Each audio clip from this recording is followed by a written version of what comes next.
Salut à tous. Donc aujourd'hui, je me suis dit que j'allais faire une petite vidéo où on va classer les objectifs que les photographes se fixent. Parce que je discute beaucoup avec des photographes au quotidien. Il y en a beaucoup qui parlent avec moi par message, en appel, etc.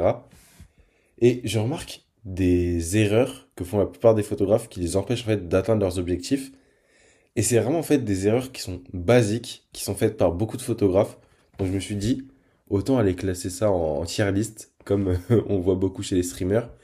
Et le but, ça va être vraiment de te montrer ce qui est vraiment essentiel à faire, ce qui peut être une perte de temps, ce qu'on t'a dit de faire, mais qui est au final pas forcément super utile à faire.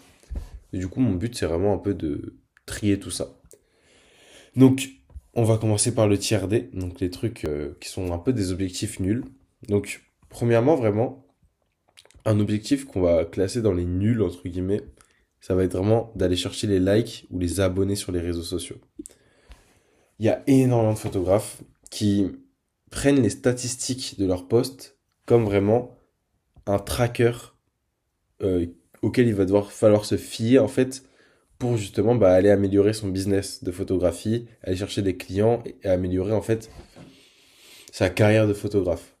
Sauf que en traquant les likes et les abonnés, tu traques des données qui vont te rendre influenceur. Et c'est pas des données qui vont te rendre photographe. Si tu veux traquer des données en tant que photographe, il va plutôt falloir traquer des données comme le nombre d'appels que tu as avec des prospects, le nombre de shootings que tu arrives à réserver, le nombre de gens intéressés par des shootings avec toi qui sont sérieux. Mais les likes, les abonnés, c'est des choses qui ne vont jamais te payer. C'est des trackings qui ne servent qu'aux influenceurs. Parce que toi, tu vas vendre un produit qui est un shooting à ta communauté sur les réseaux, mais tu vas pas vendre ta communauté à des entreprises comme un influenceur. Donc ton but, c'est pas d'avoir une grosse communauté, c'est d'avoir une petite communauté, mais des bonnes personnes. Et on va attaquer ça par la suite dans la tier list. Donc, le deuxième objectif que se fixent beaucoup de photographes, et sur lequel se concentrent énormément de photographes, et même je le mettrai devant lui, tu vois, c'est matériel. C'est une illusion. Le matériel, c'est en fait quelque chose qui s'améliore constamment. C'est-à-dire que tu as tous les 2 ans un nouvel appareil photo qui sort. Tous les ans, tu as plein de nouveaux objectifs qui vont sortir dans les grandes marques. Et tu as toujours l'impression que tu pourrais aller chercher des meilleures photos et que c'est peut-être ce qui te manque pour justement passer du côté des photographes pros ou en tout cas aller vers tes objectifs dans la photographie. Sauf que, pour être franc, du matériel qui date de 10 ans est toujours vraiment au goût du jour aujourd'hui parce que justement, le matériel n'évolue plus beaucoup. Et en fait, tu te rends compte qu'avec du matériel à seulement 500 euros par exemple, tu peux commencer à avoir une carrière dans la photographie. Par exemple, moi, j'ai commencé la photographie et j'ai commencé à être pro quand j'étais à la fin du lycée. Donc c'était il y a maintenant 3 ans, 4 ans. C'était il y a 3 ans. Mais j'avais un Sony A6000. Donc le Sony A6000, je sais pas si tu vois ce que c'est, mais c'est vraiment un Sony qui est sorti en 2014, qui coûte entre 400 et 500 euros aujourd'hui. Et dessus, j'avais un 50 mm 1.8. Donc pareil, c'est l'objectif le moins cher de la gamme Sony. En combinant l'appareil Sony le moins cher et l'objectif Sony le moins cher, j'arrivais à aller à la Fashion Week, j'arrivais à être payé pour shooter des défilés, et au final, je commençais à être pro. Donc le matériel, c'est vraiment pas ce qui va te faire passer vers tes objectifs. Ensuite, un autre truc que font beaucoup de photographes débutants, et qui, pareil, est un peu nul, c'est qu'ils font la girouette. Ils changent tout le temps de style, ils changent toujours d'identité de photographe. Un jour, ils shootent du sport, un autre jour, ils shootent de la mode, un autre jour, ils vont shooter des pots de parfum, etc. Et en soi, c'est pas mauvais, mais le problème, c'est que si tu le communiques sur tes réseaux sociaux, ça va embrouiller les gens. Et les gens, au final, ils sauront pas qui tu es, ils sauront pas avec qui tu travailles. Et donc, en fait, tu vas devenir un peu un photographe lambda que personne ne comprend, entre guillemets. Ensuite, dans le tiers C, donc on va dire que c'est dans les faux progrès. C'est un peu le tiers où tu as l'impression que tu vas avancer, où tu as l'impression que tu es en train de faire des choses productives, mais au final, t'es pas trop en train de t'améliorer. Je mettrais regarder trop de tutos. Donc là, tu vois, tu es sur YouTube et tu viens sûrement d'enchaîner plusieurs tutoriels sur la photographie, et tu vas sûrement encore enchaîner d'autres tutoriels sur la photographie. Et au final, tu te rends compte que ça te fait progresser techniquement, mais dans les faits, sur le terrain, en fait, ça ne change rien à ta carrière. Parce que les tutoriels, c'est beaucoup de théorie, mais au final, il n'y a que le terrain qui va pouvoir vraiment changer ta vie. Donc, sur cette chaîne YouTube, par exemple, tu vois, je te poste 3 vidéos super efficaces chaque semaine pour t'aider à t'épanouir dans la photographie, mais surtout pour te faire passer à l'action. Donc, n'hésite pas à t'abonner, d'ailleurs, à liker cette vidéo. Mais à part en fait des chaînes YouTube comme la mienne qui te poussent à passer à l'action très vite, les tutoriels à l'infini, c'est pas quelque chose qui va changer ta vie et c'est pas quelque chose qui va te faire avancer dans ta passion. Donc essaye de passer beaucoup moins de temps devant ton ordi et ton téléphone à regarder des réels et des tutos sur la photo. Essaye de passer beaucoup plus de temps à discuter avec des potentiels clients ou des potentielles personnes avec qui tu pourrais bosser et aussi à faire des shootings. Parce que c'est que dans cette expérience sur le terrain que tu vas réellement trouver une progression réelle. Ensuite, il y a un autre truc qui va te créer pas mal de faux progrès, c'est de te comparer trop aux autres photographes. J'ai sorti plusieurs vidéos sur ce sujet-là, parce que j'y tiens vraiment, et c'est quelque chose vraiment que tu dois retenir, c'est que si tu te compares trop aux autres photographes que tu vois sur les réseaux sociaux, tu auras du mal à te créer ta propre identité. Et bien sûr, il faut être conscient de ce qui se fait, des techniques qui peuvent être utilisées, mais à partir du moment où tu as engrangé en fait assez de connaissances techniques et d'images sur Instagram, via des livres photos, etc., bah en fait, il faut que tu apprennes aussi à t'isoler de toutes ces choses qui vont influencer ton art et il faut que tu te mettes à créer ce que tu as vraiment envie de créer. Et shooting après shooting, tu vas voir que tu as entre guillemets un style qui va se créer et qui va se détacher du reste. Je te dis pas que tout de suite tu auras un style super défini, qu'à chaque shooting tu auras exactement les mêmes retouches, les mêmes angles de vue et les mêmes setups de lumière, mais avec le temps quand même il y a des choses qui vont se détacher. Moi par exemple, tu vois, j'ai pas 40 ans, j'ai pas non plus des décennies d'expérience dans la photo, mais j'ai quand même un petit style qui avec le temps a fini par se détacher, se mettre en valeur. Et donc, c'est comme ça qu'on peut reconnaître mes photos parmi les photos de plein de photographes. Et vu que je bosse avec des clients qui sont vraiment très successful, très connus, etc., et j'ai pu le vérifier. Parce qu'au final, les gens ont pu me dire, bah écoute, sur le feed de cette personne, on sait exactement quand c'est toi qui prends les photos et on sait quand c'est un autre photographe. Et c'est comme ça, en fait, qu'on sait qu'on a un style. Et c'est quand les gens te diront, bah, que franchement, t'as ton truc à toi, t'as ta petite patte, etc., que tu pourras te dire que t'as le début d'un style. Après, je dis pas que t'auras tout de suite le style d'un photographe avec des décennies d'expérience, mais en tout cas, il faut que tu apprennes à moins te comparer avec les autres. C'est très important. Ensuite, un peu te limiter dans ta progression artistique aussi, ça va être le fait d'essayer de faire trop des photos jolies, entre guillemets, des photos Pinterest. En gros, si tu cherches tout le temps la perfection, et si tu cherches tout le temps à avoir les conditions parfaites, tu vas te limiter, tu vas moins sortir l'appareil, tu vas moins te mettre dans des situations justement compliquées. Mais au final, c'est dans ces situations compliquées où tu vas sûrement aller trouver des images les plus exceptionnelles, entre guillemets. Parce que justement, tu vas aller dans des endroits où il n'y a pas eu d'autres photographes et tu vas commencer en fait à créer de zéro tes images. Moi, par exemple, sur certains clips de rap où j'étais quand j'étais il y a quelques mois, quelques années, j'étais vraiment dans des conditions très compliquées. La luminosité était nulle, j'avais pas le bon matos, c'était le bazar, il y avait des fumigènes, tout ça. Et pourtant, c'est là où j'ai beaucoup développé mon œil, parce que j'ai dû apprendre en fait à créer des angles, à créer des compositions dans des situations qui n'étaient pas du tout optimales.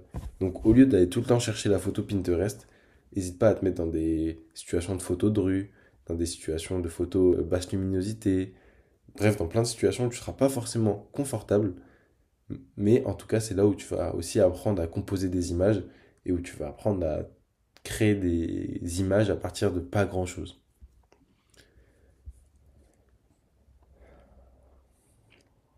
Ensuite, le tiers B, je dirais que c'est des objectifs utiles mais insuffisants. Donc, premier objectif que je dirais utile mais insuffisant, c'est de passer trop d'heures sur Lightroom.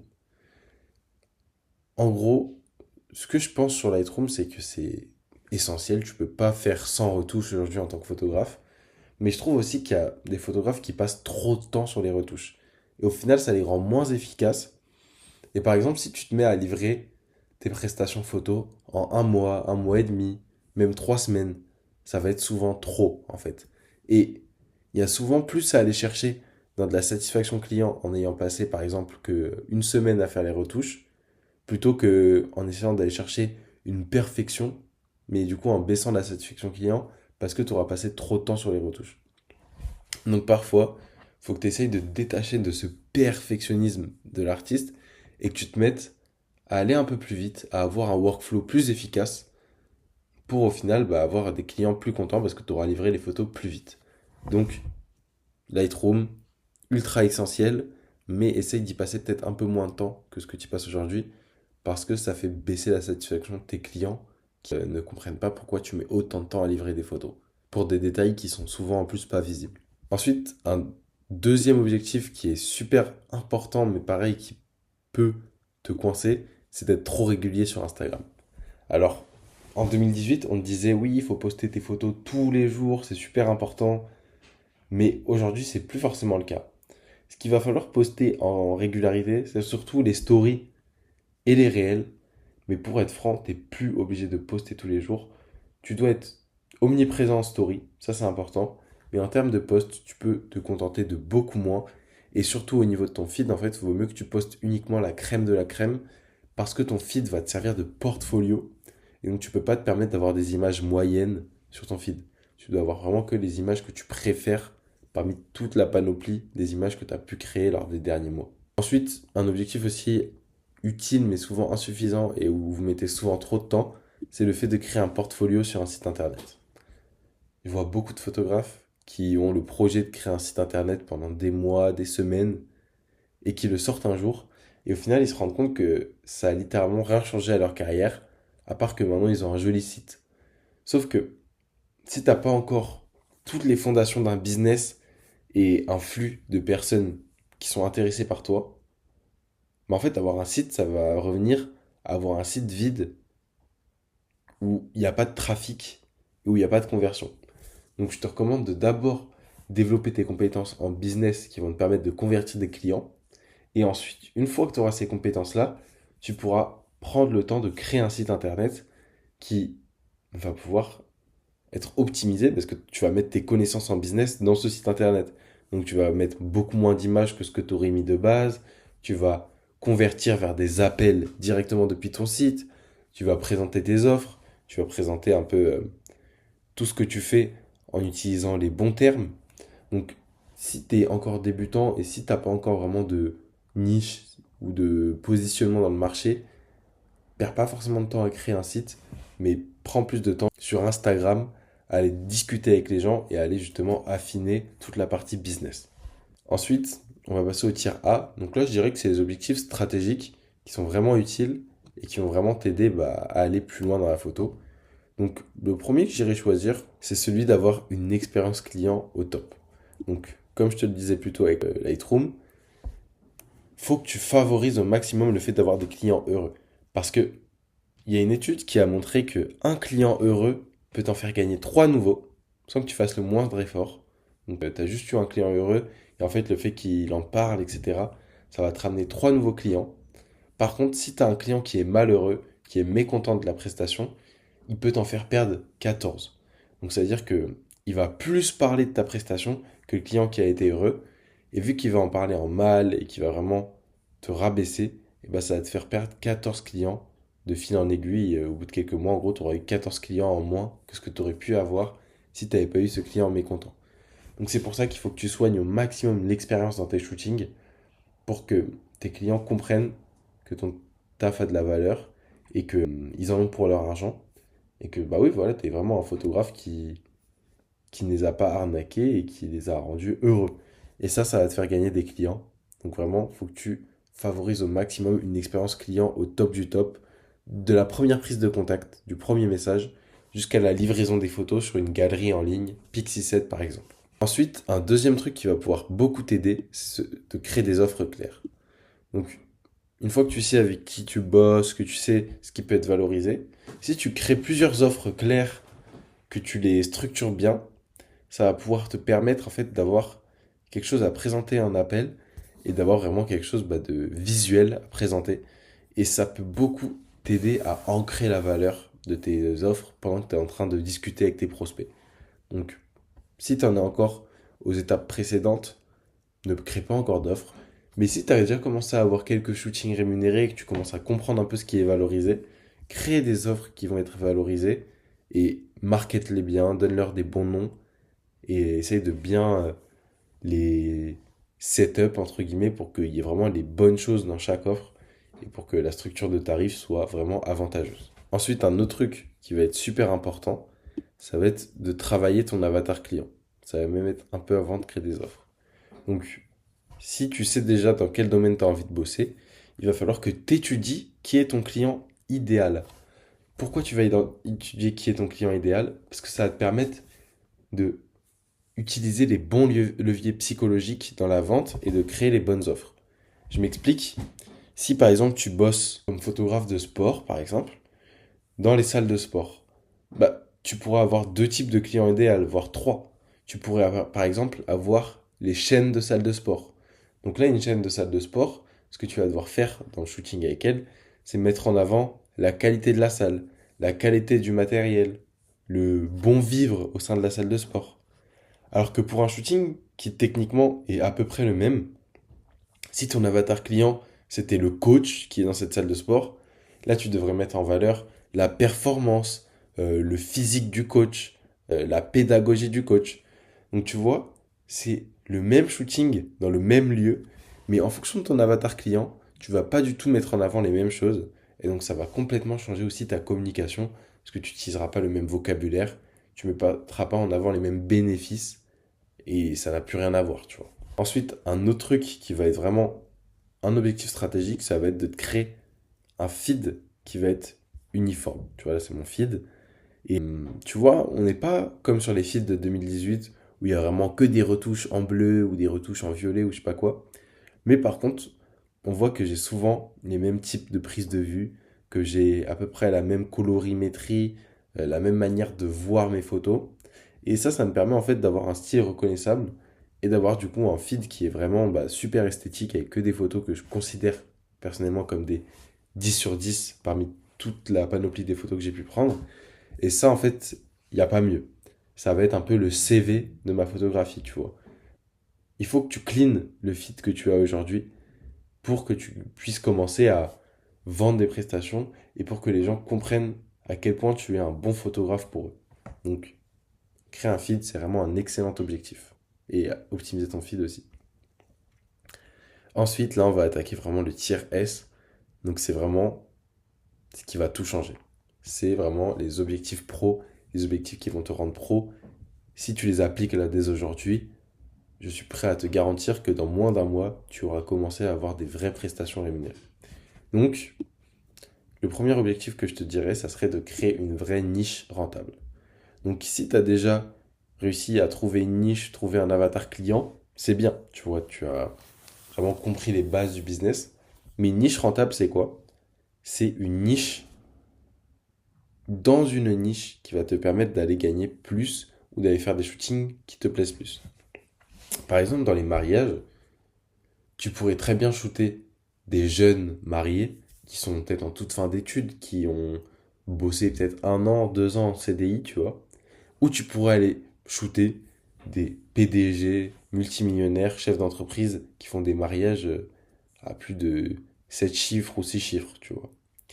Et dans les deux cas, le shooting en fait peut être le même. Tu peux avoir le même niveau dans les deux cas, mais dans un cas tu vas shooter peut-être pour 1002 et dans l'autre cas tu vas shooter pour 50, 60K. Pourquoi? Parce que tu t'es mis dans une sous-niche plus rentable d'un côté. Par contre, c'est possible que toi tu préfères largement bosser avec du coup le jeune couple et que toi tu trouves ça beaucoup mieux et beaucoup plus épanouissant pour toi. Et si c'est plus épanouissant pour toi et si tu connais bien cet avatar client, tu vas pouvoir faire beaucoup de volume avec les jeunes couples. Donc ça va te permettre en fait d'aller chercher beaucoup de volume. Mais par contre, si tu préfères bosser avec des PDG, des gens vraiment qui sont très très successful, qui ont un gros budget pour leur mariage au global, tu vas sûrement faire moins de volume. Par contre, tu vas pouvoir pricer plus cher, mais tu vas devoir aussi avoir des obligations en plus. Peut-être avoir plus d'assistants pour peut-être imprimer les photos en direct ou certaines photos, avoir une expérience encore plus haut de gamme. Plein de choses qui vont te demander plus de responsabilités, mais qui vont du coup te faire pricer plus cher. Et tu vois, dans la plupart des niches, tu te rends compte que tu peux trouver différentes sous-niches et des sous-niches qui vont être super rentables. Donc, c'est à toi d'aller trouver vraiment le domaine précis dans lequel tu veux bosser. Et une fois que tu as trouvé vraiment ce domaine précis et même le domaine dans le domaine, tu vois, par exemple, si tu veux bosser dans des photos événementielles, tu sais que tu veux bosser dans le mariage, et ben maintenant tu vas pouvoir identifier avec quel marié tu veux bosser et tu vas pouvoir décliner ça en un avatar client qui va te permettre de les connaître mieux que n'importe qui. Et comme ça, tu vas pouvoir construire une identité unique, un marché de 1.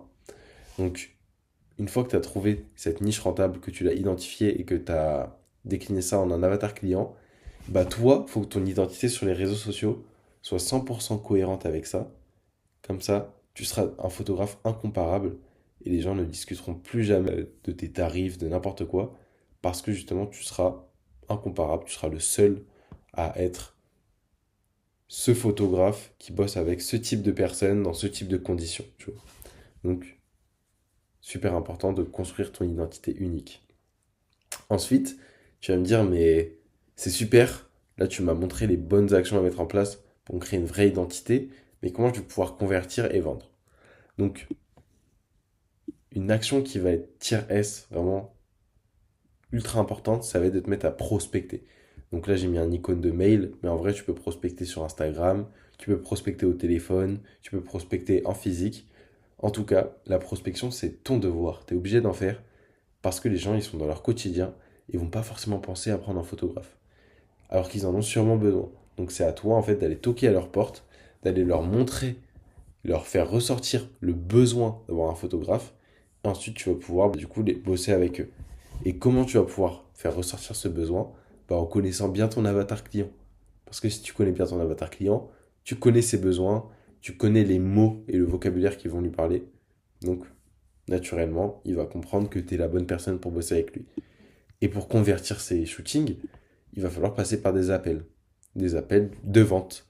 Donc, en appel de vente, le but, ça va être de diagnostiquer les problèmes de la personne et là où du coup tu pourrais l'aider avec tes shootings, et ensuite de créer et de présenter tes offres et de lui vendre pendant l'appel. L'objectif à la fin de l'appel, en gros, c'est de sortir avec un acompte pour réserver le shooting. Comme ça, la personne s'est engagée et dès la fin de l'appel, toi, tu es tranquille, c'est booké. Sinon, tu peux faire signer un devis ou un contrat. Et enfin, l'action qui va vraiment tout changer à ta vie. Et franchement, je pense qu'il n'y a pas beaucoup de gens qui vont regarder la vidéo jusque-là, parce qu'on est allé assez dans les détails. C'est vraiment réservé aux passionnés, tu vois, et aux gens qui ont vraiment envie de réussir. C'est rejoindre Pixel Pro. Donc Pixel Pro, c'est mon accompagnement personnalisé pour les photographes. C'est une méthode en 4 mois qui a permis à de nombreux photographes d'aller générer leurs premiers revenus et un sérieux complément de revenus avec leur passion, souvent plus de 500 euros par mois, à côté d'un job ou à côté d'études.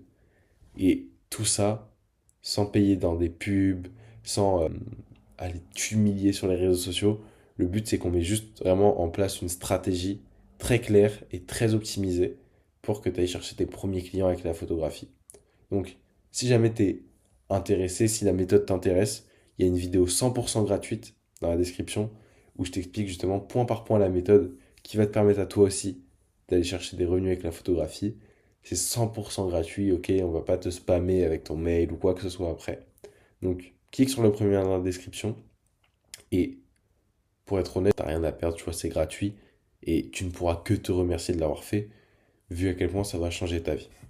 Sinon, bah, si cette vidéo t'a plu, j'espère que tu as pu prendre des notes et n'hésite pas à aller voir d'autres vidéos sur ma chaîne YouTube parce qu'il y a vraiment énormément de vidéos qui vont t'aider à atteindre tes objectifs. Sur ce, n'hésite pas à liker, n'hésite pas à t'abonner à cette chaîne YouTube et on se dit rendez-vous dans une prochaine vidéo.